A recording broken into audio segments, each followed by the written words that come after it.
So we're working on trying to analyze our locks and submissions here by thinking about how to break it down. To get a good submission, I have to have a fulcrum, which is what I'm pulling on, or a fulcrum, which is going to be at the joint where I want to break. The lever is going to be what I'm pulling on. The base is going to keep that thing, keep everything in place. If I set up and I don't like arm bars where you shrimp for just this reason, even if I get a good control of this elbow here and I shrimp out, when I come over here, I have no base against his shoulder here. When I start to pull this, he's just gonna posture up and pull this arm out. And so if I can't keep this shoulder under control when I'm locking this arm, I have no base. And so when I set up an arm bar from the guard, if I can get a good posture control from here, I want to come out to the side. And I'm gonna pivot my body and make this heel heavy. Now that shoulder is trapped. So when I push the base and come over here and squeeze tight, he's getting ready to tap. I don't even have my lever yet here, but I've got him so tied up here he can't move that shoulder. So it becomes very easy to pull this down and start to get a tap from that because I have this base from here. Okay, so if we break it down again, I need my fulcrum, which is gonna be my hip against this elbow. Lever is going to be my thumb control. The base is going to be keeping that shoulder under control here.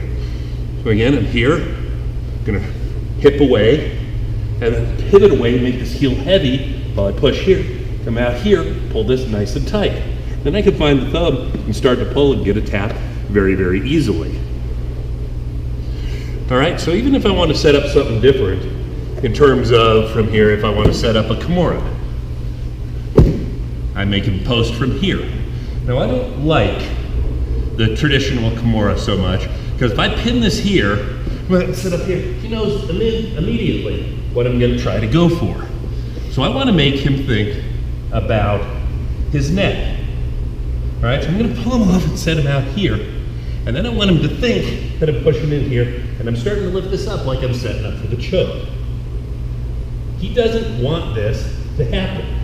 He's gonna tuck his chin and lean into me. When that happens, I roll across my shoulders and come up on top of him here. Trying to get my shin along his spine. By putting this knee along here, pinching his shoulder, there's my base. I need a fulcrum. I already have the lever. And so then I just slowly push it up towards the neck. And so by analyzing these two submissions in terms of what I need, that can help you when you're having submissions that aren't working. So if he's on his back, we worked the Americana yesterday on this. When I'm in here and I want to set this up, I like to isolate an arm. So we'll just work one of these from here. So I'm going to come in here, position 2, have my fulcrum. When I come in here to start messing with his neck, he wants to stop that. I can then isolate this arm. Then, if this hand is hanging, however, I can catch the wrist. Now, I can drop my body down onto his shoulder for the base. My fulcrum is set, here's my lever. So I start to come up, and I can get the tap. All right? Today I'd like to start working from the mount. So, I'm in here. I want to set up an arm bar. I like approaching arm bars from the S mount. I think it's one of the highest percentage that you can get. Cut this foot in, slide up high here. Now I'm squeezing tight. I'm pinching this knee towards this heel, raising this slightly here, and I'm putting most of my weight on this butt cheek on that lower leg. So now I have my base set. He can't move his arm. Elbows next. If I can catch this lever here, I can use my hip as a fulcrum, then I have my lever. Nice and easy. Yeah. Sneaky armbar to get from somebody without giving up position.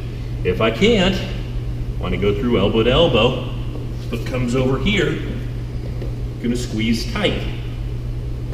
As I'm cutting these heels in tight, keeping the toes on the mat, that's my base. I already have my fulcrum of my hip again here, then all I need to do is find the thumb and start to pull, and I can finish up with the armbar. All right, so let's break down an Americana this time. So I'm in here and I want to attack this arm. All right, so again, I don't like to just, let's put this arm here to set this up. I want to get him thinking about something else. I'm just going to subtly get a grip on his sleeve here. Pick up, get a grip with the gripping fingers here. Then I want him to think about this side of his body. I'm going to grab the wrist and I'm going to start pushing here, but I'm also going to then bring this one across. What does he want to do? Bring this back. All right, so you'll notice when this hand here starts to come back, I'm shooting my elbow to the mat and I'm setting up my fulcrum. Fulcrum's here. I'm going to catch this hand to set up my lever.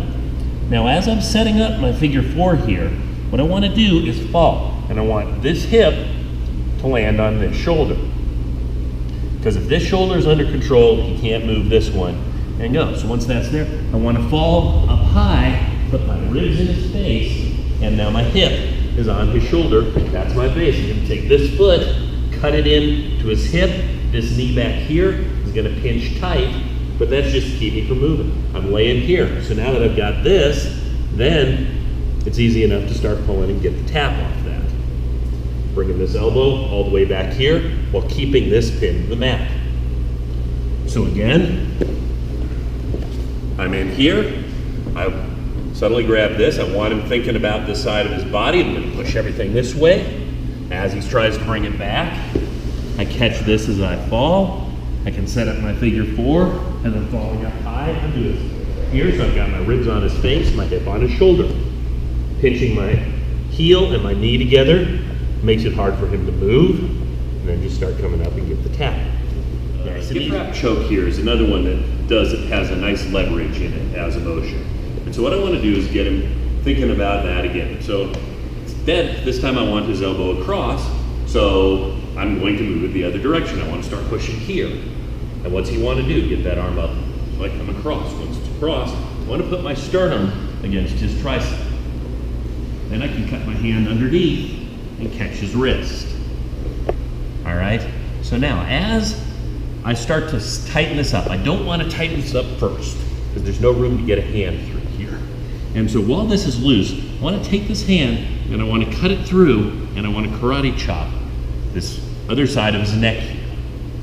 All right, so now I want to move up and go into a modified mount as I start to pull on this. So I'm going to take the side's leg here. I want to cut this up in here as I pull him sideways. Now I'm karate chopping this hand down into his neck, pulling this into the other side, and I can get a choke off this.